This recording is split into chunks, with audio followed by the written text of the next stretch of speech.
Assalamualaikum. Selamat datang di video baru kita.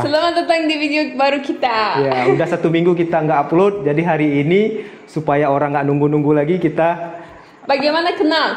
Ya, jadi temanya bagaimana kita ketemu atau bagaimana kita bisa kenal. Bagaimana kita bisa kenal? Kismet, Takdir. takdir. Katanya takdir. Tapi nggak mudah kawan-kawan. Jadi butuh waktu yang lama ya, lama untuk kenal, dekat. 10 tahun, udah 10 tahun. Jadi kita sudah 10 tahun kenal kalau tidak salah. Iya. Tidak salah? Benar. 10 tahun. 10 tahun udah 6 tahun kawan, 4 tahun udah nikah. Ya. Jadi 10 tahun ya. Jadi udah 10 tahun kita kenal pertama kali kita kenal di Istanbul. Dulu saya sekolah di Istanbul Aydın University. Universitas Istanbul Aydın namanya. Iya, Istanbul Aydın University. Jadi kita kenal di sana, tapi Haris bukan tidak sekolah di sana kan? Iya, tidak sekolah di sana. Ayo bicara waktu.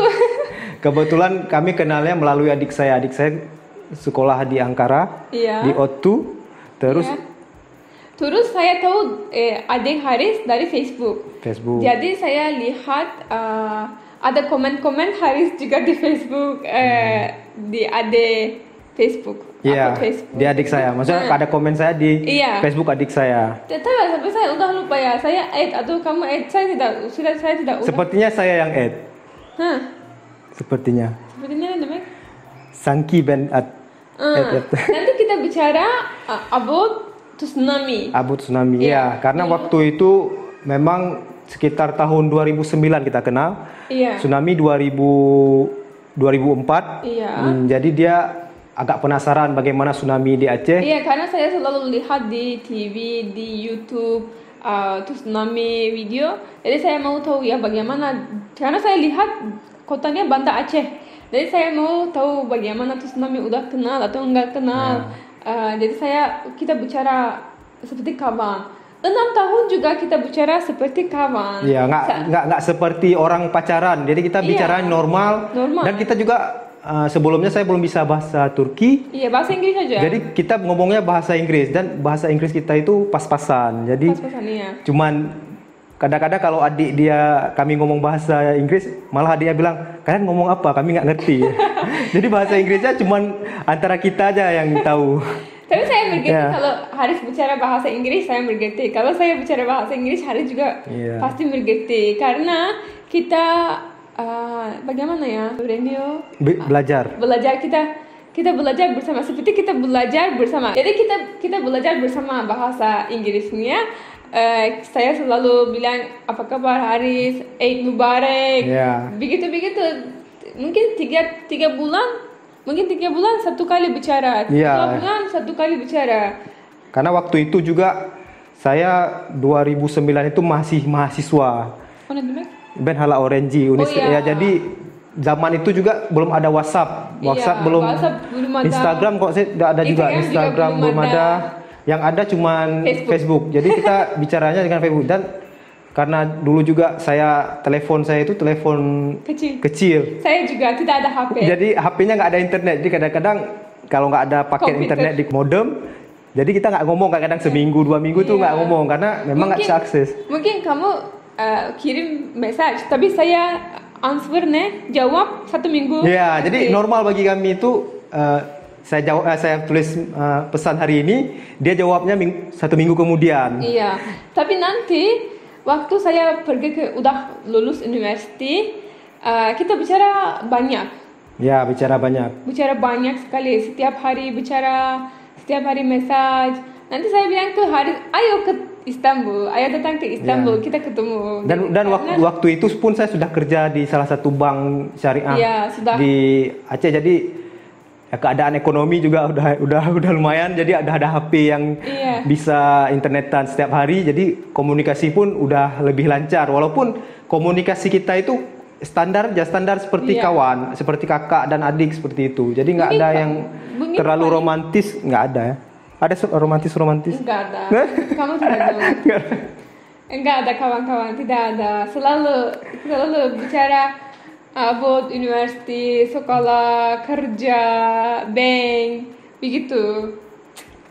Nanti saya bilang ayo ke Istanbul. Saya bilang ayo datang ke Istanbul kalau mau. Ya. Karena Haris tidak aktif ya. Jadi saya tipenya ya udah misalnya ngomong itu ya standar aja. Kalau ditanya jawab, kalau nggak ditanya kadang-kadang saya nggak tanya balik. Jadi dia kadang-kadang kesal. Emosi ya. Ya, bosan juga.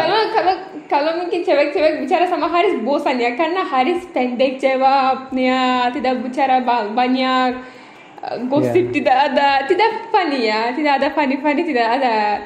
Yang bicaranya cukup pendek doang. Kesal. Iya. Nanti Haris bilang oke, saya mau, tapi tidak bisa. Kalau kita mau juga tidak bisa karena harus lihat tiket, harus lihat bagaimana tinggal di Istanbul, tinggal di mana, hotel atau kawan-kawan. Begitu kita cari 6 bulan nanti baru berangkat ke Istanbul. Itu yang ketemu di Istanbul itu ketemu untuk kenalan sama keluarga Rusian juga, keluarga misalnya pamannya yang ada di Istanbul. Kakek nenek, terus ada uncle, paman, uncle, tante di Istanbul. Jadi saya perginya sendiri. Jadi saya ambil izin itu, zaman itu pun saya masih kerja di bank, jadi susah sekali ambil izin. Jadi saya kalau tidak salah saya ngambil izinnya sekitar 10 hari cuti, hari kerja, itu pun dengan susah payah dapat izin. Akhirnya saya berangkat sendiri ke Istanbul. Itu pertama kalinya saya pergi ke Istanbul. Jadi ya ketemu. 6 tahun nanti datang ke Istanbul. Ya, kenalnya 6 tahun sebelumnya di Facebook. Iya. Dengan percakapan, ngobrol tentang tsunami, tentang kuliah, tentang kerjaan. Stres. Pokoknya saling berbagi kita. Haris selalu bicara, saya tidak mau kerja di bank, stres, kepala saya sakit, saya tidak mau kerja di sini karena mungkin ini harus kerja ini. Jadi ya, karena harus mikir target, jadi normal. Ya, normal. Kalau orang pernah kerja di bank pasti tahu stresnya mikir target. Iya, tapi saya selalu jalan-jalan di Istanbul, pergi ke kampung beda-beda, karena Eropa dekat Turki, jadi saya pergi ke Prancis, Italia. Ya, misalnya dia kehidupannya tuh karena mahasiswa di Istanbul, jadi kerjanya jalan-jalan aja, travel aja setiap tahun tuh pasti ada travel ke negara-negara tetangga seperti Italia, Perancis, Belanda dan sebagainya. Ya, banyak. Nanti Haris bilang, saya bilang ke Haris, ayo ke sini. Haris bilang, susah. Bagaimana saya pergi ke Istanbul? Saya bilang, bagaimana susah ya? Tunggu. Tapi kenapa kamu suka sama saya? Nanti. Itu sebenarnya ceritanya sudah dipotong sedikit. Kita langsung dari perkenalan langsung ajak ketemuan di Istanbul untuk bahas keseriusan saya, mau nggak tinggal di sana atau atau serius nggak mau nikah atau cuma mau berteman saja. Jadi dia ngundang saya ke sana ya, sambil juga kenalan sama keluarga di sana, kehidupan di sana setidaknya 10 hari. Saya udah tahulah bagaimana saya 10 hari itu sudah tahu bagaimana kehidupan di Turki secara singkat. Walaupun nanti ketika begitu pindah kenyataannya berbeda. Profesional. Nikah juga profesional ya. Pikir-pikir nanti Haris datang ke Istanbul. Tapi lama karena save money. Ya. Kasih izin kantor nanti 6 bulan. Ke Istanbul saya masuk kerja itu sekitar di bank itu sekitar tahun 2012. Jadi 4 tahun saya kumpulin uang untuk beli tiket ke Istanbul. 4 tahunmu? Tuh susah sekali. Maksudnya 4 tahun itu setiap tahunnya saya sisihkan uang untuk pergi ke Istanbul. Sekarang lebih mahal, paling mahal, banyak sekali, mahal sekali tiket ya, mahal sekali. Dulu kalau murah sekali ya, dulu pulang pergi itu via Malaysia sekitar 6 juta. Itu dari Banda Aceh, Istanbul Banda Aceh 6 juta. Sekarang 20 juta. Setahun yang lalu Rusian dan Ronya itu pulang pergi 27 juta. PP mungkin lebih karena memang sekarang pandemi, dan ada karantina itu yang Susah, dan ada ini. Selama ini kan kita via Kuala Lumpur. Kuala Lumpur sudah setahun lebih tutup. Tidak ada, iya. Jadi 10 hari saya ngambil izin kerja, sekitar 4 hari waktu pulang pergi, karena kan jarak saya pergi itu via Malaysia ada transit sekitar 17 jam kalau tidak salah di Dubai. Jadi untuk pulang pergi saja sudah makan waktu 4 hari. Jadi sisanya tuh 1 minggu. 1 minggu. Jadi sisanya 10 hari saya di sana. Iya. Jadi saya tinggal di sana itu sampai pertama langsung jumpa Rusian jemput saya di bandara. Saya langsung kenal pastinya, dilihat. Saya cari Haris, dia di mana Haris? Di mana ya Allah? Di mana Haris cari ya? Lama, mungkin lama saya dicari. Tapi nanti saya lihat ada besar kali tasnya. Saya pakai tas ransel gunung. Iya.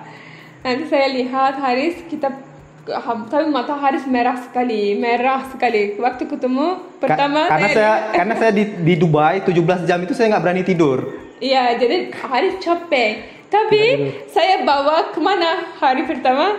Sultan Ahmed. Itu saya belum taruh bagasi atau tas.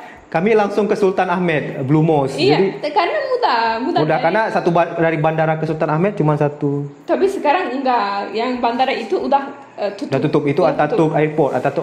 Untuk saat ini udah nggak pakai lagi, kita sudah pakai ke Yeni Airport. Yeni, Istanbul New Airport. Ya, Istanbul New Airport.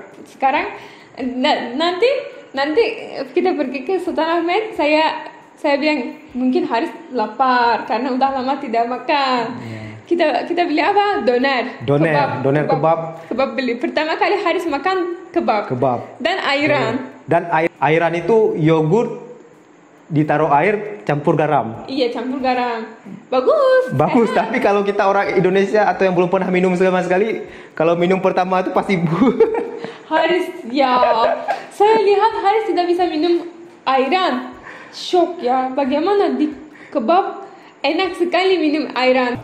Jadi kalau orang nggak biasa minum, biasanya mukanya langsung berubah kalau minum pertama kali. Haris tidak bisa minum, tapi sekarang bisa. Bisa, kalau sekarang udah bisa dan udah suka. Memang ternyata kalau makan kebab itu atau doner itu lawannya pasti ayran. Kalau kebab itu bisa jadi buat kita nek, jadi perlu minum ayran supaya segar lagi. Ayran bisa, cola bisa, tapi kita orang Turki tidak suka cola ya. Jadi harus ada ayran, Yakult.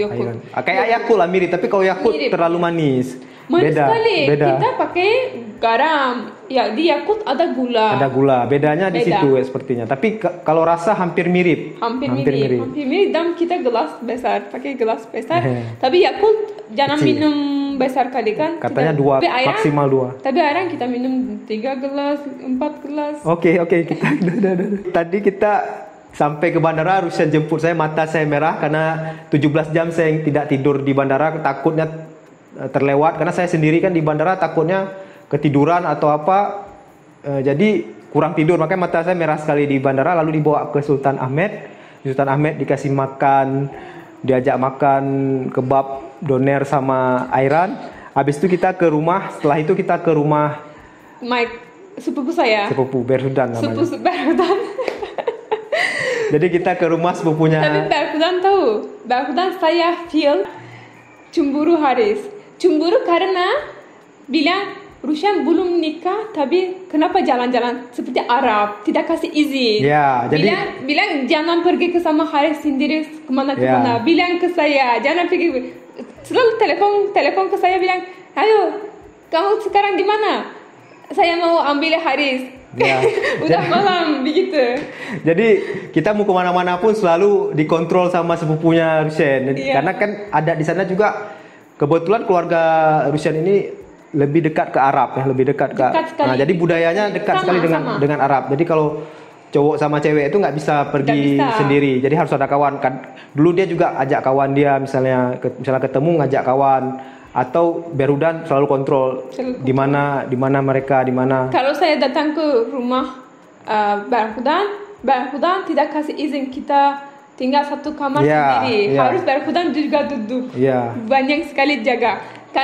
Tapi saya juga belajar begitu ya. Jadi kalau anak-anak saya juga saya nasihat begitu, jangan dekat-dekat laki-laki begitu ya. Jadi saya di Istanbul tuh nginap di rumah sepupu dan baik sekali ya, apa yang saya mau dibelikan. Misalnya saya lapar, dia buatin makanan, dia belikan es, belikan semua yang saya butuhkan. Iya, baik Berhudan. Berhudan suka kali Haris. Ya. Nanti Berhudan waktu Haris pulang, saya pulang juga kampung saya, kota saya. Nanti Haris pulang kita bilang mau nikah. Ya. Jadi setelah saya bertemu dengan Rushen, nginap di rumah Berhudan seminggu, kita ngobrol, terus ketemu juga sama tante, teman pamannya, ketemu dengan kawan-kawan Rushen. Di sana setelah itu kita putuskan, oh berarti kita nih sepertinya cocok dan keluarga dia sepertinya mengizinkan. Jadi setelah itu sebelum kembali ya kita buat perjanjian. Ini saya kembali, nanti kita akan ketemukan keluarga saya dan keluarga Rushen. Iya. Kim geldi. Hoş geldin. Nanti keluarga, karena posisi keluarga saya dan keluarga Rushen jauh, jadi ketemunya begitu saya sudah kembali kemari, ketemu antar keluarga itu dengan video call. Iya, dengan video call. Pertama kali video call kan? Video call. Ya, nanti ayah saya bagaimana kasih izin? Lihat ayah saya sama ibu saya. Oh ini keluarga yang baik-baik katanya. Iya. Ini orang Muslim yang baik. Tapi susah. Ayah saya susah. Ya awalnya susah ketika kali. saya kembali dari Istanbul saja itu belum langsung disetujui sebenarnya nikah di keluarga Rushen. Ya 6 bulan, saya harus tunggu 6 bulan. Karena ayah saya tidak kasih izin. Ya izin agak susah karena kan siapapun orang tua pasti seperti itu. Misalnya. Tapi Berhudan pergi ke toko ayah saya bilang ayah kasih izin, Haris baik sekali. Saya lihat Haris pasti Haji Mehmet mau ayah saya. Jadi alhamdulillah ada Berhudan juga yang dukung rencana nikah kami. Dia berikan seperti masukan kepada orang tua Rushen supaya diizinkan. Dan kebetulan keluarga Rushen juga yang tante-tantenya bilang, oh alhamdulillah kalau orang Indonesia itu kalau di haji umrah itu orang tuh mereka baik-baik, mereka sopan, ya kan? Iya, ayah saya juga tahu. Tapi ayah saya selalu bilang jangan tinggal di Indonesia. Jadi kalau tidak tinggal di Indonesia saya kasih izin. Kita bilang oke. Jadi syarat saya nikah sama dia itu awalnya bukan masalah mahar sebenarnya, tapi bagaimana saya mau terima tantangan untuk pindah ke Turki. Iya. Ya karena begini ya, kita siapapun orang tua itu pasti kalau apalagi ini anak cewek kan, nikah misalnya sama orang Afrika atau nikah sama orang Eropa, nikah sama orang Amerika, kita pasti akan takut ya bahwa izinkan dia langsung ke sana karena kita nggak kenal negaranya, kita nggak tahu negaranya seperti apa, budaya di sana, dia juga di sana sendiri. Jadi sebagai orang tua pasti ada rasa khawatir. Makanya ya syaratnya saya yang harus mengalah. Saya pindah ke sana. Jadi begitu dikasih tawaran itu ya saya nggak berpikir panjang. Ya untuk masalah rezeki ya kita pikirkan ya rezeki sudah ada yang ngatur. Mau di Aceh, mau di mana saja, mau di Turki, rezeki itu sudah ada. Yang penting kita ada usaha. Jadi saya langsung keluar dari kerjaan saya, langsung resign pada hari itu juga. Saya bilang ya sudah saya resign. Jadi kita langsung tentukan tanggal nikah ya orang tua. Begitu saya terima itu langsung ayah saya bilang oke. Kalau tidak bawa tapi selalu ayah saya bilang saya feel ini saya rasa Haris bawa ke anak saya Indonesia. Ke Indonesia ya, jadi tapi benar. Ya betul. Nanti kita akan ceritakan kenapa kita balik lagi ke Indonesia. Tapi yang pasti awalnya saya terima bukan tantangan sebenarnya, saya terima apa yang disyaratkan orang tuanya. Saya pindah ke Turki. Jadi ketika itu saya langsung resign. Langsung saya bilang ke orang tua minta restu, izin, ya dikasih izin alhamdulillah karena tidak ada masalah. Sebenarnya agama sama. Ini juga. Tidak apa? Nenek saya bilang nenek, saya mau nikah sama orang Indonesia tapi anaknya tidak mau kasih izin. Jadi nenek saya marah ya ke ayah. Saya bilang bagaimana kamu tidak kasih izin ya? Orang Indonesia baik sekali. Harus kamu bilang alhamdulillah orang Indonesia mau nikah sama cewek saya, anak saya. Bagaimana tidak kasih izin ya? Nanti alhamdulillah ayah saya bilang, nanti nenek saya bilang jangan takut Rushen, saya udah marah ke baba. Kalau baba tidak kasih izin, saya marah lagi. Ya, dia alhamdulillah juga beliau banyak bantu saya, kasih izin juga, banyak kasih nasihat, banyak ya nenek yang sangat baik, yang sangat baik ya, baik sekali. Suka sekali. Dan begitu keluarga saya ke sana juga senang sekali ya. Misalnya semuanya suka ya. Semuanya suka. Selalu bilang saya tinggal di sini, tapi selalu mereka telepon saya bilang, Rushen, jaga Haris ya, masak ya, jaga Haris, kenapa Haris kurus, kasih makanan, kasih kue, buat makanan semuanya, begitu nasihat banyak untuk baik istri, banyak bukan baik istri, karena mereka suka kali Haris. Ya, walaupun saya nggak banyak ngomong, ya mereka suka sama saya. Alhamdulillah. Suka. Alhamdulillah. Mereka juga suka, sudah haji, sudah umrah juga, mereka semuanya keluarga saya udah, karena Turki tidak lama seperti Indonesia. Ya, kalau di Turki haji 7 tahun sudah berangkat. 7 tahun paling lama 7 tahun. Tapi kalau kasih uang lebih mahal 3 tahun. Ya, jadi tidak lama. Jadi begitu, jadi semua keluarga saya sudah pergi haji dan sudah pergi umrah.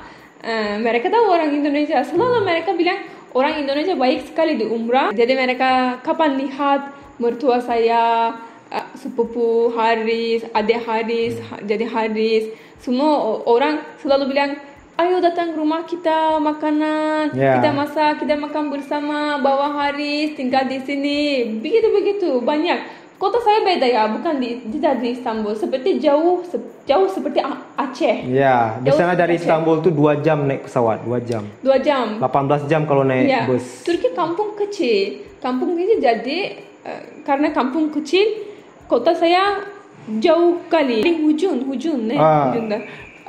Kebetulan kami ini dari Diyarbakır, jadi kalau dari Istanbul itu dia kota yang paling ujung dari Istanbul. Sama seperti dari Jakarta ke Papua atau dari Jakarta ke Aceh. Iya, kultur beda. Dari Istanbul kultur kita beda. Kita banyak masak dan kasih ke orang suka. Orang Diyarbakır tuh ramah-ramah, makanannya enak-enak, buah-buahannya banyak. Seperti Arab. Sama. Seperti Arab. Keluarga saya yang tua dari Arab. Ya, jadi asalnya kalau kita ini dari Kurdi. Jadi orang Turki itu ada 2, ada Turki dari Turkinya asli, dari Uighur misalnya datang dari Uighur ada, dan ada dari keturunannya Salahuddin Al-Ayyubi. Itu suku Kurdi. Kebetulan keluarga kami ini dari suku Kurdi. Jadi bahasa pun kalau kita pergi ke wilayah-wilayah tertentu itu bahasanya pakai bahasa Kurdi, nggak pakai bahasa. Saya tidak tahu bahasa Turki. Nggak semua orang bisa bahasa Turki. Misalnya di Diyarbakır. Orang tua aja. Sekarang tahu semua. Sekarang kita tahu semua. Tapi kalau orang tua sekali, misalnya 80 tahun ke atas, bisa jadi mereka nggak ngerti bahasa Turki. Jadi untuk sesi ini cukup sampai sekian dulu. Nanti kita akan bahas lagi, karena seperti yang saya bilang di awal tadi, cerita ini kalau kita ceritakan terlalu panjang, karena cerita 10 tahun ya, 10 tahun. Jadi kalau kita ceritakan dalam waktu 15 menit atau 20 menit, rasa-rasanya tidak cukup. Kalau kita paksakan, orang pun bisa bosan takutnya karena terlalu panjang, atau nanti di skip. Jadi terlewat bagian-bagian yang penting. Makasih banyak Makasih banyak udah nonton. Jangan lupa subscribe, like, komen. Terima kasih sekali lagi atas dukungannya. Subscribe for Ronya ya, for Cut Ronya. Subscribe. Ya, ini anak kami Cut Ronya. Ronya. Bye-bye apa lama? Bye-bye apa lama? Bye-bye apa lama? Hadi bye-bye. Bye-bye. Orebak. Bye-bye. Bye-bye.